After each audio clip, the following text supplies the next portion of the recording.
What does it feel like to have your deepest pain used as a weapon against you? For Jessica Allen, it was a torment she had to live through every single day after her divorce. Her ex-husband, Mark, didn't just leave her.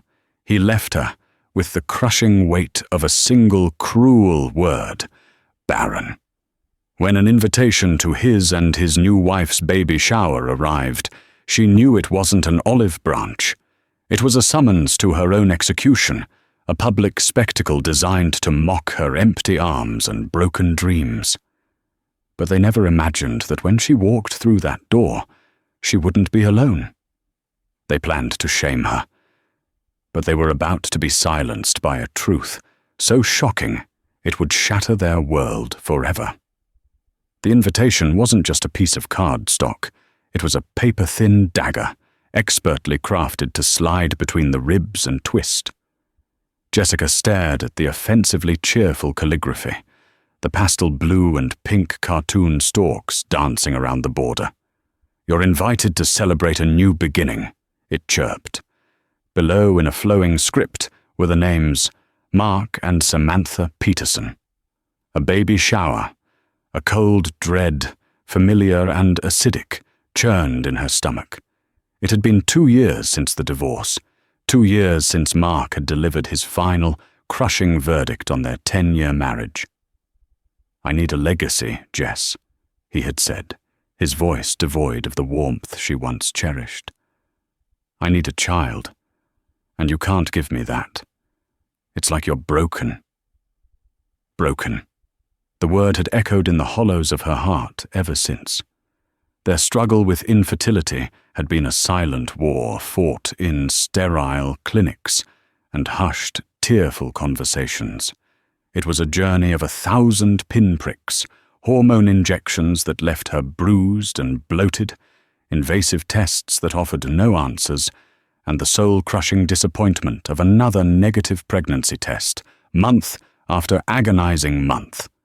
Through it all, Mark's support had slowly eroded, replaced by a festering resentment. He saw her body as a betrayal, a faulty piece of equipment that had failed to perform its one essential function. He started making cruel little jabs, disguised as jokes in front of their friends. "Don't ask Jessica to hold the baby. She might get ideas," he'd chuckle, while she forced a smile that felt like cracking porcelain. He complained about the cost of treatments, framing it as throwing good money after bad. The man she had loved became her tormentor, and their home, once a sanctuary, transformed into a gilded cage of her perceived failure. The divorce had been his final act of amputation, cutting her out of his life so he could find a whole woman. He found Samantha within 6 months. She was younger, with wide, fertile-looking hips and a smile that never seemed to meet her eyes. Jessica had seen the pictures on social media, the whirlwind romance, the extravagant wedding, and then the predictably triumphant announcement of a pregnancy, complete with a sonogram picture held aloft like a trophy. And now this, an invitation to the celebration of the one thing he had relentlessly punished her for not providing. It wasn't an oversight. It wasn't a misguided attempt at reconciliation. Jessica knew Mark better than anyone. This was a calculated act of cruelty, a public coronation of his new life built on the ashes of hers. He wanted an audience. He wanted her to sit there, surrounded by cooing friends and family, and watch Samantha glow in her maternal glory. He wanted to parade his victory in her face, to see her pain and savor it like a fine wine. Her hand trembled as she placed the invitation on her small kitchen counter. Her apartment, a cozy but modest 2-bedroom she'd found after leaving their sprawling marital home, suddenly felt small and suffocating. This was her life now, quiet, solitary, and overshadowed by the past. She had poured herself into her work as a graphic designer, finding some solace in creation, but the nights were often long and silent. Her phone buzzed. It was her best friend, Wendy. "Did you get it?" Wendy's voice was laced with outrage. "The invitation to my public humiliation?" "Yes, it just arrived," Jessica said, her voice flat. "You're throwing it in the fire, right? Or better yet, mailing it back with a dead bird. Please tell me you're not actually thinking of going." Jessica sank into a chair, rubbing her temples. "I don't know when. Part of me wants to just curl up and disappear.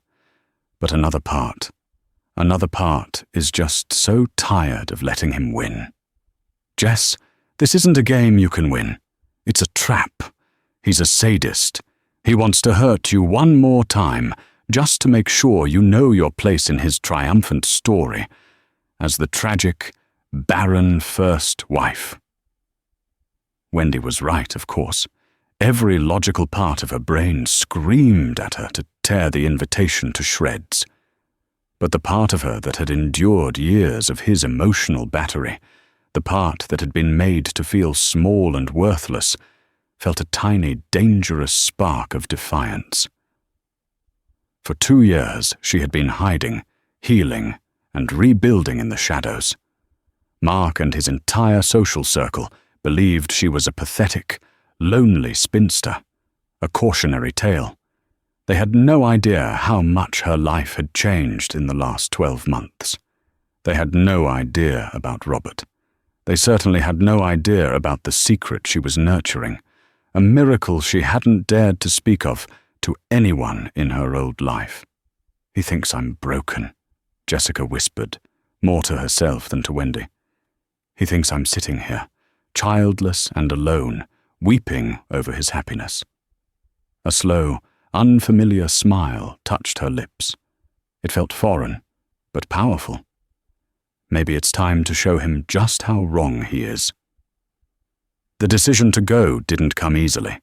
For 2 days, Jessica wrestled with it, the invitation sitting on her counter like a tiny pastel bomb. She oscillated between fury and fear.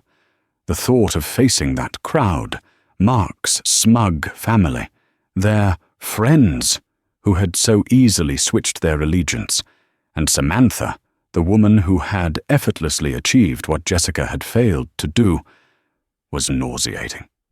It felt like willingly walking back into the fire that had almost consumed her. She found herself scrolling through Mark's social media, a masochistic habit she couldn't seem to break. There he was, one arm around a heavily pregnant Samantha, his hand resting possessively on her swollen belly. The caption read, "My beautiful wife, giving me the greatest gift a man could ask for. Some things are just meant to be." Each word was a poisoned dart aimed directly at her. He wasn't just happy, he was performing his happiness, ensuring she was in the audience.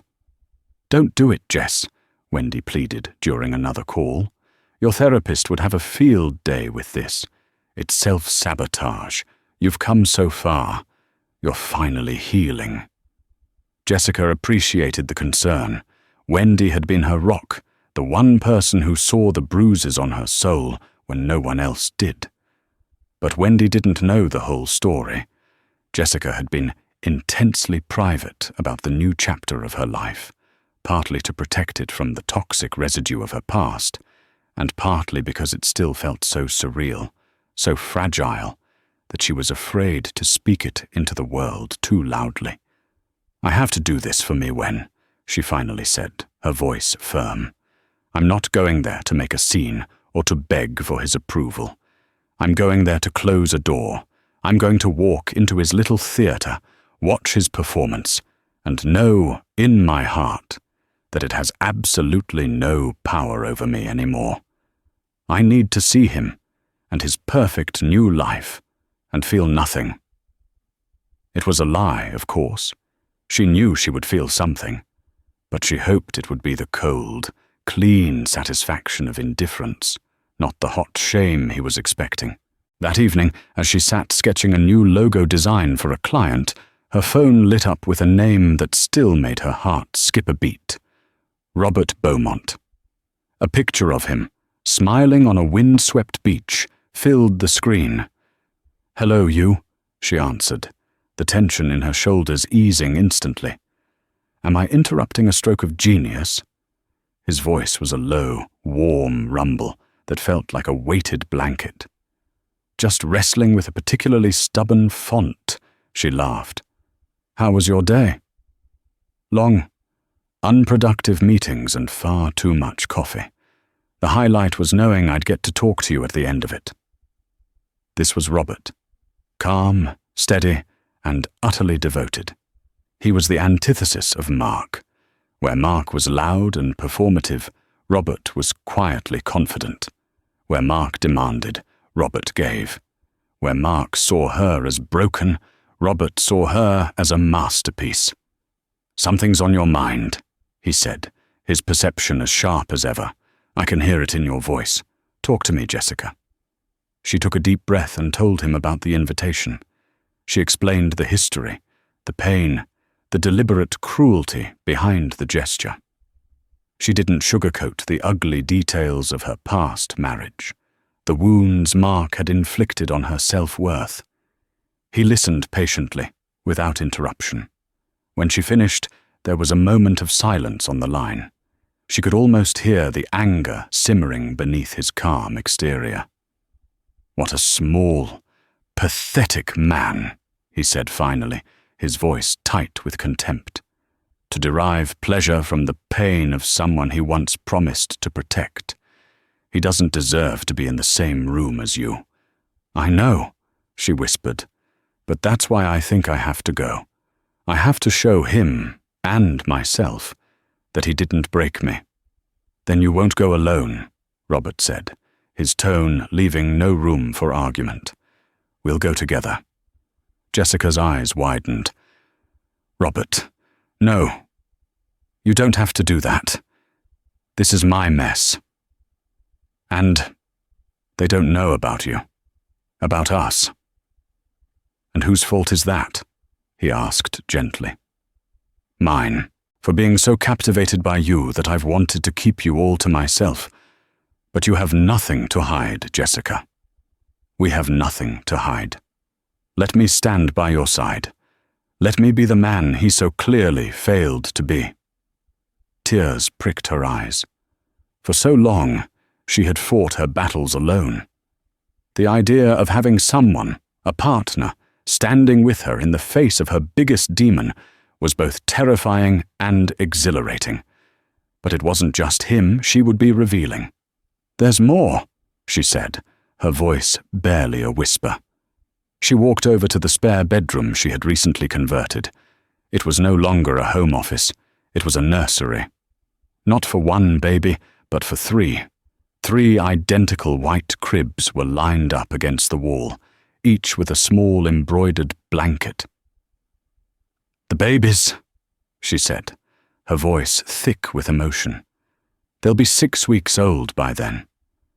The doctor said they'll be healthy enough for a short outing." There was another pause. Then Robert chuckled, a deep, joyful sound.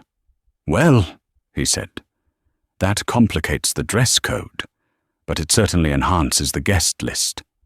Jessica, my love, he invited you to his baby shower, expecting to mock a childless woman. I think it's only fair that we attend, all of us." In that moment, a plan began to form. It was audacious, dramatic, and utterly terrifying. It wasn't just about closing a door anymore. It was about blowing the entire building off its foundations. To understand the magnitude of Jessica's secret, one had to understand the depths of her despair a year ago. After the divorce, she was a ghost, haunting her own life. She lost weight. Dark circles became permanent fixtures under her eyes, and her once bright spirit was dimmed to a pilot light. She focused on her freelance career, building a small but steady clientele, using work as an anesthetic for her grief. She met Robert Beaumont through that work. He was the CEO of Beaumont Enterprises, a real estate development empire that was reshaping the city's skyline. He needed a complete rebranding for a new luxury condo project, and a mutual acquaintance had recommended Jessica's design firm, which at the time was just her, working from her spare bedroom. Their first meeting was in his cavernous, glass-walled office overlooking the entire city. He was older than her, maybe by 15 years, with silver-streaked dark hair and eyes that held a calm, intelligent authority. He wasn't handsome in the way Mark was, all chiseled jawlines and preening charm. Robert's appeal was quieter, rooted in his steady presence and the genuine interest with which he listened to her ideas. He treated her not as a service provider, but as a respected artist and collaborator. He was nothing like the men she knew. He was a widower. His wife had passed away from cancer 5 years prior. He spoke of her with a gentle reverence that touched Jessica's heart. He was a man who understood love and loss. He was also, as she quickly learned, incredibly lonely. Their professional relationship slowly, cautiously, bloomed into a personal one. He would invite her to dinner under the pretense of discussing the project, but the conversation would inevitably drift to books, art, travel, and their pasts. She found herself opening up to him in ways she never had with anyone, not even Mark. She told him about the infertility, the shame, the feeling of being fundamentally flawed. He listened, his gaze never wavering.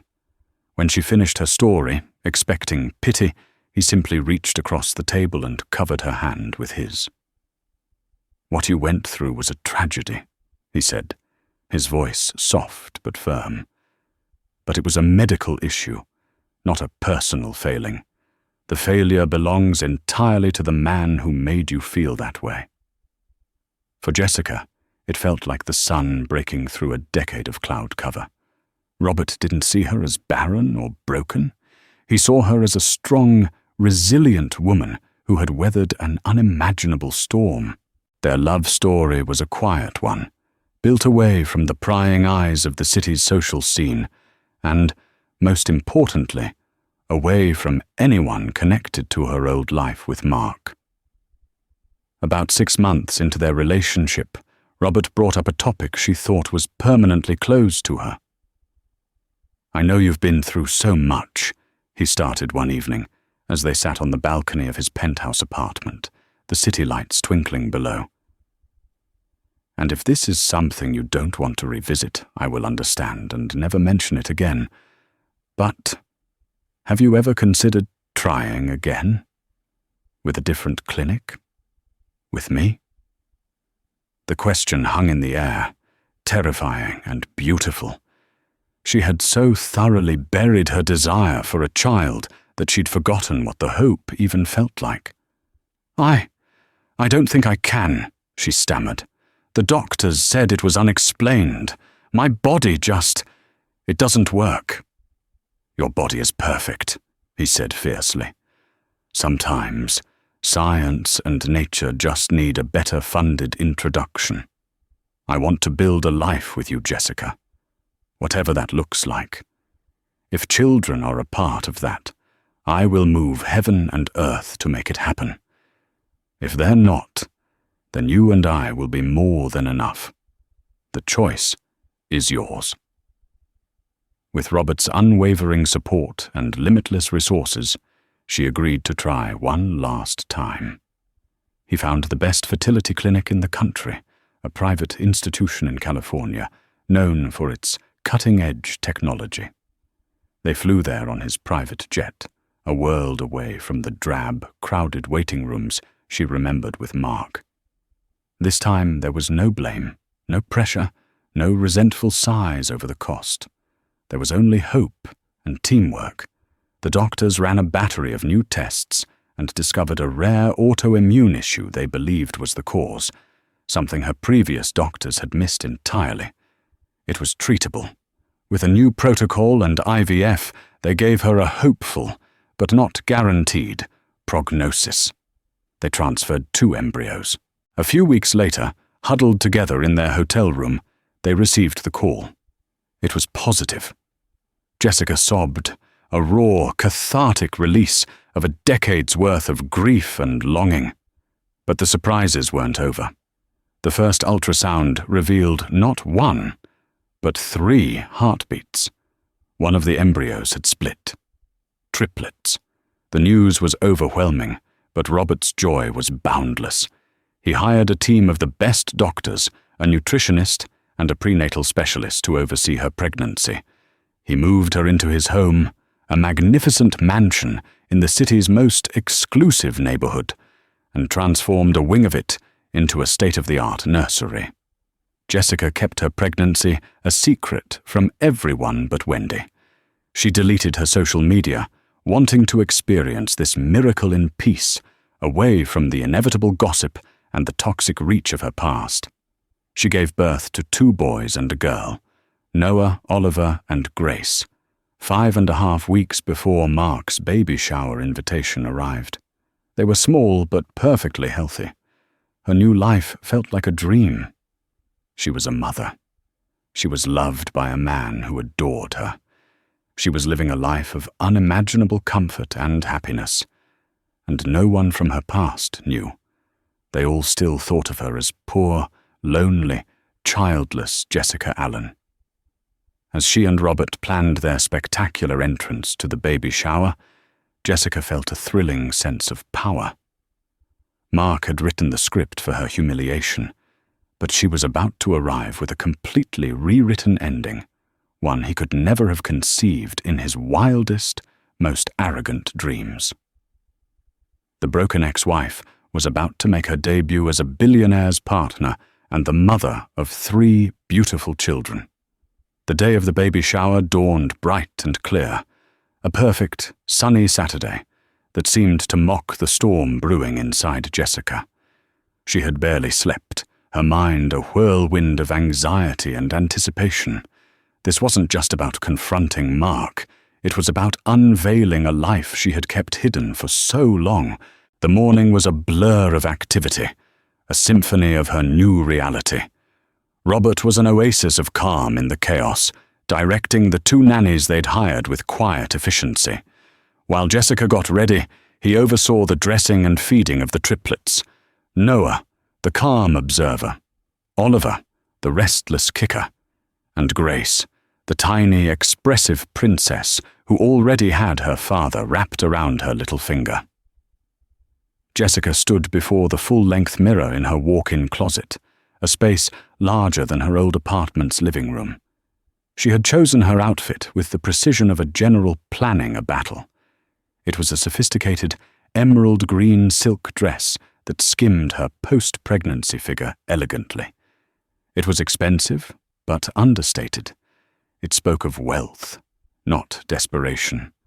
Her hair was styled in soft waves, and her makeup was flawless, highlighting the newfound brightness in her eyes. She looked, she thought with a flicker of satisfaction, serene and untouchable. "You look like a queen," Robert said, entering the room. He was dressed in a tailored navy blazer and charcoal trousers, looking every bit the powerful, confident man he was. He held a small, velvet box in his hand. "A terrified queen," she admitted, smoothing down the front of her dress. He stepped closer and opened the box. Inside lay a delicate diamond necklace, its stones catching the light like captured stars. "To remind you of the light you carry within you," he said softly, fastening it around her neck. The cool diamonds against her skin felt like a shield. The drive to the event was tense. The triplets were secured in their top-of-the-line car seats in the back of a black Escalade, driven by Robert's personal driver. A second car followed with the nannies. Jessica stared out the window, her heart pounding a frantic rhythm against her ribs. The party was being held at the Crestwood Country Club, the same place where she and Mark had held their wedding reception over a decade ago. The choice of venue was another of Mark's deliberate, cruel little cuts. "Remember our plan," Robert said, taking her hand. His was warm and steady. "We arrive separately. You go in first. Give him the chance to play his hand. The nannies and I will wait in the car until you give me the signal." The signal was a simple text. Now. It was the most terrifying part of the plan. She had to walk in alone, to absorb the initial shockwaves of pity and scorn by herself. It was the only way to ensure Mark's performance reached its dramatic crescendo before the tables were turned. As they pulled up to the grand, columned entrance of the country club, Jessica felt a fresh wave of nausea. She could see the guests milling about on the terrace, laughing and drinking champagne. These were faces she knew, people who had once claimed to be her friends. The driver opened her door. She took a deep, shaky breath. "You can do this," Robert said, his eyes locking with hers. "You are the strongest person I know. I'll be right here." She nodded, squeezed his hand one last time, and stepped out of the car. The warmth of the afternoon sun felt like a spotlight. As she walked up the stone steps, a hush began to fall over the clusters of people who noticed her arrival. The whispers started almost immediately, slithering through the air like invisible snakes. "Oh my God, is that Jessica? I can't believe she actually came. She looks thin, sad. Mark is going to love this." She kept her head held high, her expression placid, ignoring the stares and the poorly concealed whispers. She spotted Mark standing near the center of the terrace, holding court. He was laughing, a glass of whiskey in his hand, with a pregnant Samantha beaming at his side. Mark's mother, Karen, a woman who had always treated Jessica with a thinly veiled disdain, saw her first. Karen's eyes widened, and a malicious little smile played on her lips. She leaned over and whispered in Mark's ear. Mark turned. His eyes scanned the crowd until they landed on her. The triumphant, predatory grin that spread across his face was exactly what she had expected. He had his prey, and the show was about to begin. He excused himself from his group and began walking towards her, his stride full of an arrogant swagger she now found utterly repulsive. The hunter was approaching his trap. Mark approached Jessica, with the theatricality of a ringmaster entering the center stage. The guests on the terrace fell into a hushed anticipation, their conversations dying down as they turned to watch the impending drama. It was exactly the audience Mark craved. "Jessica, you came!" he boomed, his voice dripping with false sincerity. He pulled her into a brief, stiff hug, patting her on the back as if she were a long-lost, pitiable cousin. "I have to say I'm surprised and impressed. It takes a big person to show up to something like this." His words were carefully chosen, each one a subtle dig. Something like this. A celebration of everything she couldn't have. "Hello, Mark," she said, her voice steady and calm, betraying none of the turmoil inside her. "It was thoughtful of you to invite me. Of course, we're family." "In a way," he added with a wink to a nearby couple, who chuckled sycophantically.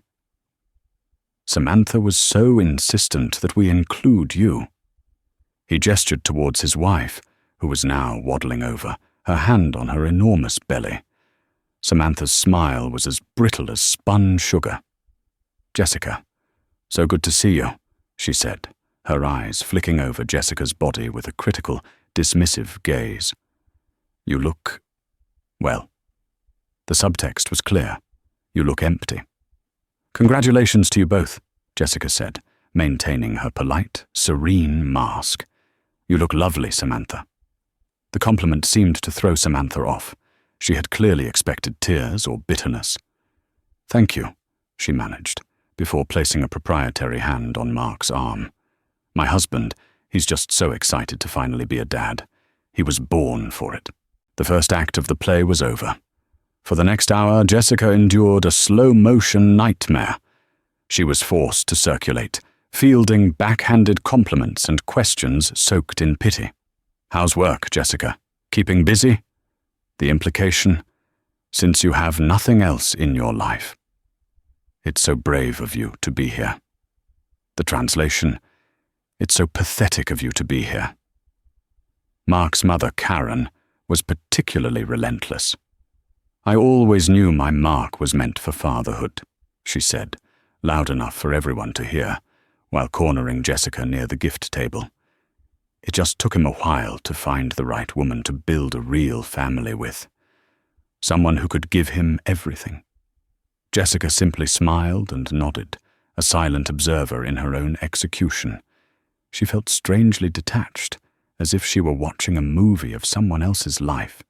With every snide remark, every pitying glance, her resolve hardened. They were feeding the fire, unaware of the inferno that was about to be unleashed. Finally, Mark tapped a glass with a spoon, calling for everyone's attention. This was it. The main event. Everyone, can I have your attention, please?" he said, beaming as he stood with his arm around Samantha. "First, I want to thank you all for coming to celebrate this amazing moment with us. Me and my beautiful, incredible wife are about to welcome our little boy into the world." Polite applause rippled through the crowd. "You know," he continued, his eyes scanning the guests until they settled on Jessica, "a man reaches a certain point in his life when he realizes what's truly important. It's not just about career or success. It's about legacy. It's about carrying on your name. It's about having a family to come home to." He paused, letting the words hang in the air. He was a master of this kind of passive-aggressive cruelty. He didn't have to name her. Everyone knew who he was talking about. "I spent a lot of years on a different path," he said, his voice taking on a somber, reflective tone. "A path that, it turns out, was a dead end. I was with someone who, for whatever reason, couldn't share in that dream of a family. And it's a hard thing to accept when the one thing you want most in the world is out of reach. It can make you feel incomplete." Jessica stood perfectly still, her hands clasped in front of her. She could feel the weight of dozens of eyes on her. They were watching her, waiting for her to crack, to cry, to run. But she didn't move. She just watched him, her expression unreadable. He raised his glass. "But then, I found my Samantha, and she didn't just share my dream, she made it a reality. She's given me the greatest gift of all. So I want to propose a toast." He looked directly at Jessica now, a cruel, triumphant smirk playing on his lips. "To new beginnings," he said, his voice ringing with finality, "and to finding the right person who can actually help you build them." The crowd murmured its agreement, raising their glasses. The humiliation was complete. He had publicly declared her a failure, a barren dead end from which he had brilliantly escaped. The air was thick with her shame. Jessica's hand slipped into her pocket, her fingers closing around her phone. As the guests began to drink, she lowered her gaze to the screen. Her thumb hovered over the contact name, Robert. This was the moment. The trap had been sprung. The performance was over. She pressed the screen. Now. As the last dregs of Mark's toast settled, leaving a film of smug satisfaction over the terrace, a subtle shift occurred. It started with a low hum, the sound of a luxury vehicle pulling into the circular driveway, a sound distinct from the usual country club traffic. A few heads turned, their curiosity piqued. Jessica remained still, a statue of calm amidst the swirling currents of social politics. She took a slow sip of the sparkling water she'd been nursing for the past hour, her eyes fixed on the grand entrance. Then, the doors to the terrace swung open. It wasn't a dramatic, crashing entrance. It was something far more potent, an arrival of quiet, indisputable power. Two professionally dressed women, the nannies, entered first. They were each pushing a sleek, impossibly modern single stroller. Following them, exuding an aura of calm authority that instantly drew every eye in the vicinity, was Robert Beaumont. He wasn't a face many of them knew from gossip columns, as he was intensely private, but his presence alone commanded attention. He was impeccably dressed, his posture spoke of innate confidence, and his handsome, serious face was scanning the crowd, his eyes searching for only one person. The whispers started again, but this time they were not of pity, but of confusion and awe. "Who is that? Look at those strollers. Are those for the gifts? Is he a friend of Samantha's?" Mark, who had been basking in the afterglow of his cruel speech, turned to see what was causing the commotion. His smile faltered, replaced by a look of utter bewilderment. He didn't recognize Robert, but he recognized the palpable shift in the atmosphere. The power in the room had just tilted away from him. Robert's eyes found Jessica. A small, warm smile touched his lips, a private signal just for her. He gave a subtle nod to the nannies, who expertly maneuvered the strollers to either side of him. Then a third person appeared, Robert's driver, in a crisp suit, pushing a third, identical stroller. 3 strollers. A collective, audible gasp swept through the guests. The math was simple, immediate, and utterly baffling. Robert began to walk toward Jessica, his steps measured and purposeful. The crowd parted for him, as if he were royalty. He didn't look at any of them. His focus was entirely on her. When he reached her side, he gently placed a hand on the small of her back. It was a gesture of ownership, of protection, of partnership. "I hope we're not interrupting," Robert said, his voice calm and clear, yet loud enough for everyone nearby to hear. He turned his gaze to a stunned Mark. "You must be Mark. Jessica has told me so little about you." The polite dismissal was more insulting than any tirade. Mark's jaw worked, but no sound came out. His eyes darted from Robert's confident face to the 3 strollers, then to Jessica's serene expression. The cogs in his brain were grinding, trying to process a reality that simply did not compute. Samantha stepped forward, her face a mask of confusion. "I'm sorry. Who are you? And what is all this?" she asked, gesturing vaguely at the babies. Robert looked down at her, his expression softening almost imperceptibly, the way one might look at a confused child. "My apologies. My name is Robert Beaumont.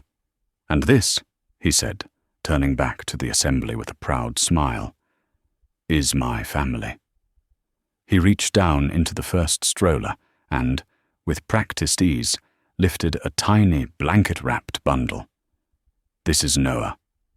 He nodded to the second nanny, who also lifted a baby. "This is Oliver." Finally, he gestured to the third. "And this is little Grace." He shifted Noah into the crook of one arm and placed his other hand lovingly on Jessica's shoulder. "Jessica and I wanted to thank you for the invitation," he said, his gaze finally landing on Mark with the force of a physical blow. "We were so sorry we couldn't send a gift in time, but we thought we'd bring the children to say hello instead. It's their first real outing." Silence. A thick, profound, deafening silence descended upon the terrace. You could have heard a champagne bubble pop. Mark's face had drained of all color, leaving it a pasty, sickly white. His mouth was hanging slightly agape. He looked at Jessica, truly looked at her, for the first time that day, and saw not the broken, pathetic woman he had imagined, but a radiant, powerful figure, standing beside a man of immense stature, with not 1, but 3 babies. His baby shower. She had brought triplets to his baby shower. Mark's mother, Karen, was the first to break the silence. "Triplets," she squawked, her voice shrill with disbelief.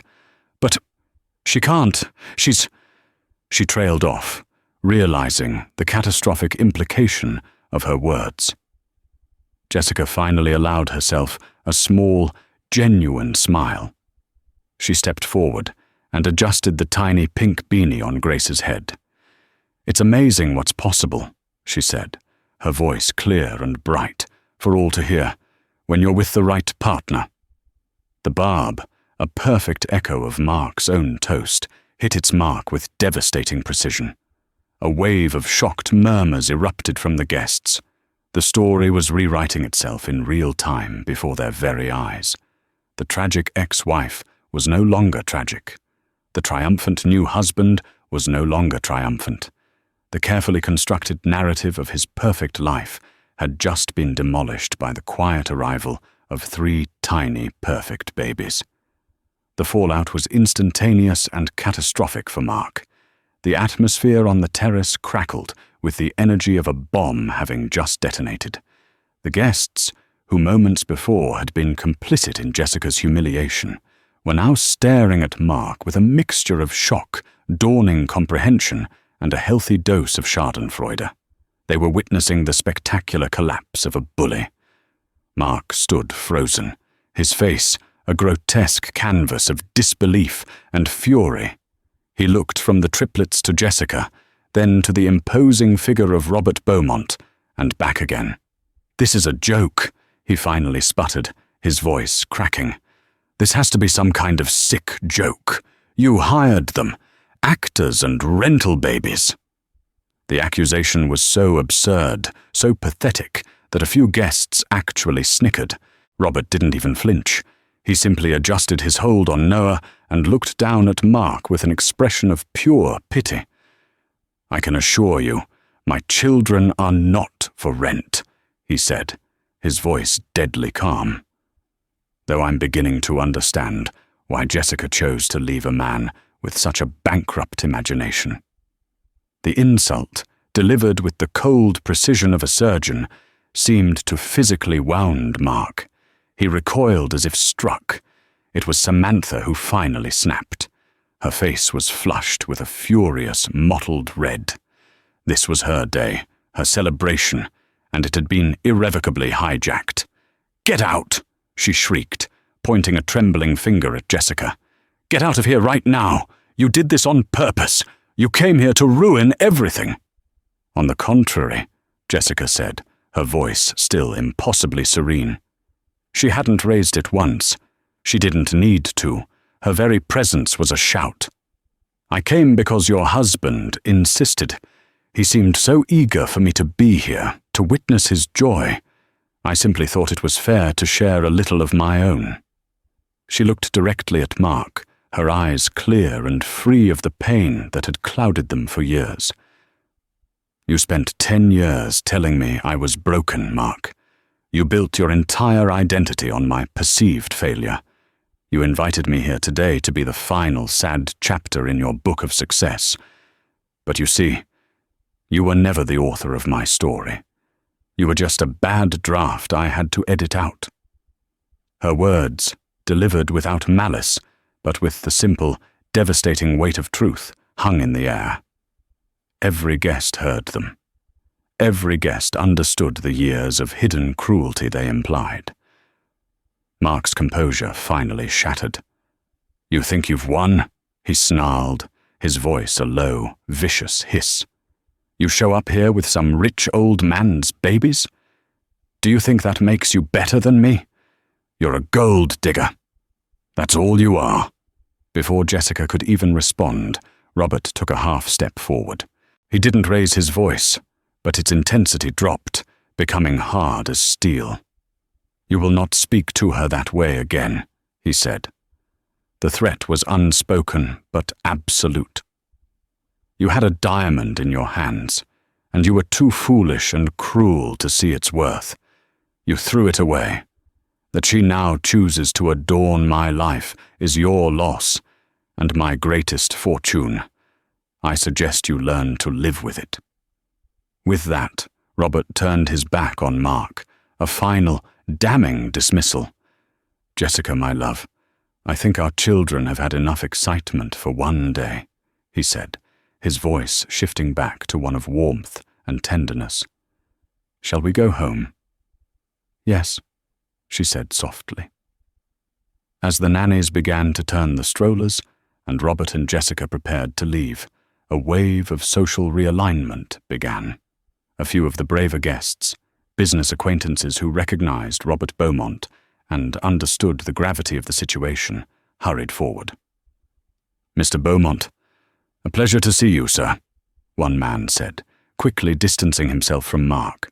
"Jessica, congratulations. They are absolutely beautiful," a woman gushed, the same woman who had offered her pity an hour earlier. Jessica simply nodded, a gracious queen accepting the sudden turn of her court's loyalty. She, Robert, and their entourage swept towards the exit, leaving a crater of social devastation in their wake. As they walked away, Jessica heard the final sound of Mark's world cracking. It was Samantha's voice, no longer shrieking, but filled with a new, horrified suspicion. "Mark!" she sobbed. "Mark, what did you do? What did you do to her?" The party was over. The gifts on the table seemed like cheap trinkets. The pastel decorations looked garish and absurd. Mark was left standing alone in the ruins of his own creation, the laughter and admiration he had craved now replaced by scornful whispers and averted gazes. He had wanted to be a king, but in one stunning reversal, he had been revealed as nothing more than a court jester. The ride home was enveloped in a surreal quiet. In the back of the Escalade, the triplets, blissfully unaware of the social earthquake they had just caused, were fast asleep in their car seats, their tiny chests rising and falling in rhythmic peace. The silence in the car was the sound of a battle won.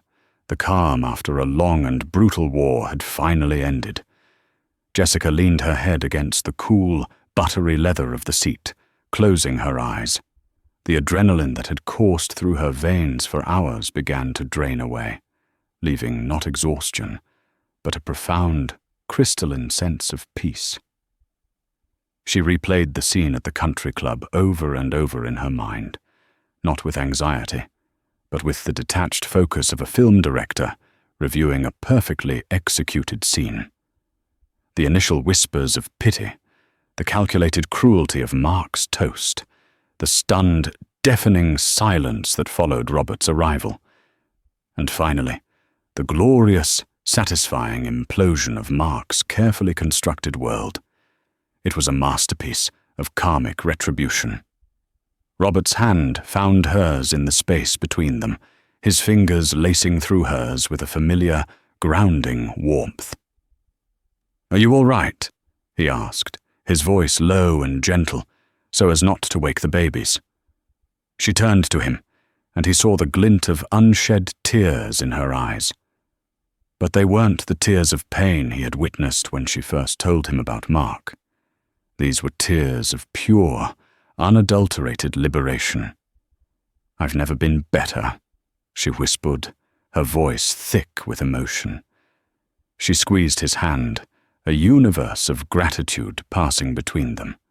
"Thank you, Robert, for everything, for standing with me, for believing I was whole when I thought I was in pieces."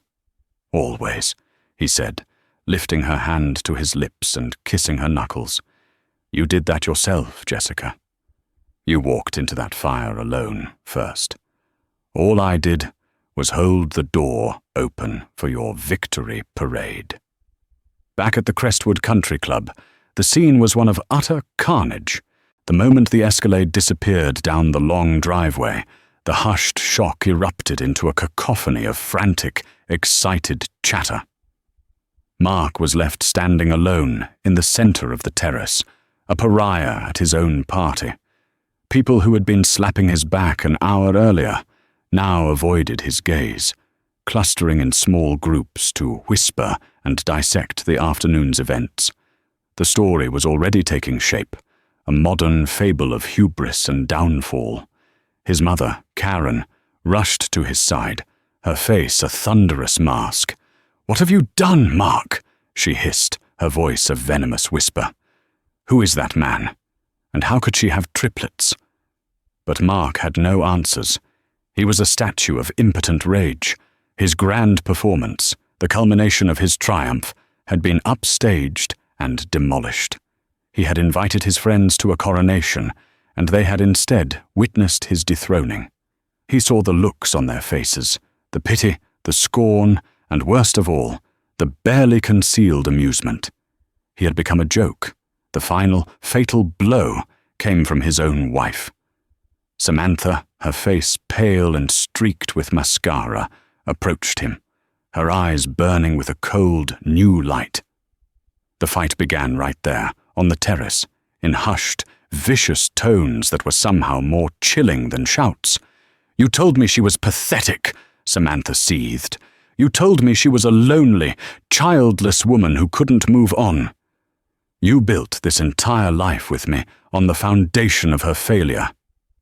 "She tricked me. It was a set-up," Mark stammered, grabbing her arm. Samantha wrenched it away. "No," she said, her voice trembling with dawning horror. "You didn't just lie to me about her. You lied to me about you. The man she described, the man who called her broken and a dead end. That's who you are, isn't it? You're cruel. And you brought that cruelty right here to my baby shower." The word "my" was a dagger. The shared dream was already hers alone. She turned and walked away from him, leaving him completely and utterly abandoned. In the weeks that followed, Jessica's new life was a chaotic, beautiful symphony. While Mark's world was shrinking, hers was expanding in every direction. The mansion, which had at times felt intimidatingly large, was now filled with the sounds of life, gurgling laughter, the soft whir of a bottle warmer, the patter of Nanny's footsteps, and Robert's deep voice reading a storybook. Her days were a blur of feedings, diaper changes, and stolen moments of overwhelming love as she gazed at the 3 perfect faces that were her children. She and Robert were a seamless team. He was a titan of industry by day, but at home he was simply Dada. He took the 2 a.m. shift with a fussy Oliver. He mastered the art of the perfect swaddle for Grace, and he would sit for hours just watching Noah observe the world with his serious, thoughtful eyes. Their love, forged in quiet understanding, now flourished in the shared, messy, exhausting, and exhilarating adventure of parenthood. Jessica also poured her renewed energy into her work. Robert, immensely proud of her talent, introduced her to his network, and her design firm, Jessica Allen Designs, was suddenly in high demand. She hired a small staff, moving her studio from a room in the house to a chic downtown office. She was no longer just Robert Beaumont's partner. She was a respected artist, a successful CEO, and a devoted mother, all on her own terms. One crisp autumn afternoon, about a year after the infamous baby shower, a letter with Mark's familiar, spiky handwriting arrived. Jessica stared at it for a long moment, feeling not a flicker of dread, but only a distant, academic curiosity.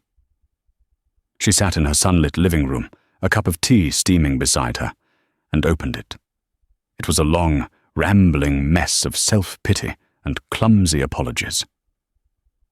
"I know I have no right to ask for anything," it read, "but I need you to know I'm sorry. My life is a complete disaster. Samantha took the baby and left me 6 months ago. The divorce is costing me a fortune. People look at me differently now. Business is terrible. It's like that day put a curse on me." He wrote about his loneliness, about how he had been arrogant and foolish. He ended with a desperate, pathetic plea. "I was wrong about everything. I see that now. Maybe you could find it in your heart to forgive me. Maybe we could meet for coffee, just to talk. I need to understand how I lost it all." Jessica read the letter through twice. The woman she used to be would have cried. She would have felt the sting of his pain, the pull of their shared history. But that woman was gone. This Jessica read his words and felt nothing but a profound, almost clinical detachment. His apology wasn't for her. It was a selfish bid for his own absolution. He didn't want to understand how he lost it all. He wanted her to absolve him so he could stop feeling bad about himself. From the adjoining playroom, she heard a shriek of delighted laughter, followed by Robert's booming voice, pretending to be a monster. "I'm gonna get you," he roared playfully, followed by the joyous squeals of his children. Noah, Oliver, and Grace. Her family. Her world. Her past was a story about a different person. A sad, flimsy ghost. She stood up, the letter still in her hand, and walked over to the grand marble fireplace where a warm fire was crackling against the autumn chill. She looked at Mark's desperate words one last time. He hadn't lost it all on the day of the baby shower. He had lost it all, piece by piece, during the 10 years he chose cruelty over kindness, ego over empathy. She didn't need to forgive him to be free. She had been free for a long time. Her forgiveness was irrelevant. It had no power here, in this house, in this life. With a final, decisive gesture, she tossed the letter into the flames. She watched the paper blacken, the words of her tormentor curling into ash and smoke, disappearing forever. She didn't look back. Her future was in the next room, making a beautiful, happy noise, and she was walking toward it. And that's the incredible story of how one woman turned an invitation for shame into the celebration of her lifetime. Jessica's journey reminds us that the end of one chapter is often the beginning of a much better one. Mark thought he was closing the book on her, but he only forced her to write a bestseller. She proved that true strength isn't about avoiding pain, but about how you rise from it, and that the best revenge is a life lived beautifully, filled with a happiness your detractors could never imagine. Her story is a powerful testament to resilience, dignity, and the sweet, sweet taste of karmic justice. What did you think of Jessica's ultimate triumph? Do you believe Mark got what he deserved? Let us know your thoughts in the comments below. If this story moved you, please give this video a thumbs up, share it with someone who needs to hear it, and don't forget to subscribe to the channel for more unforgettable real-life stories. Thank you for listening.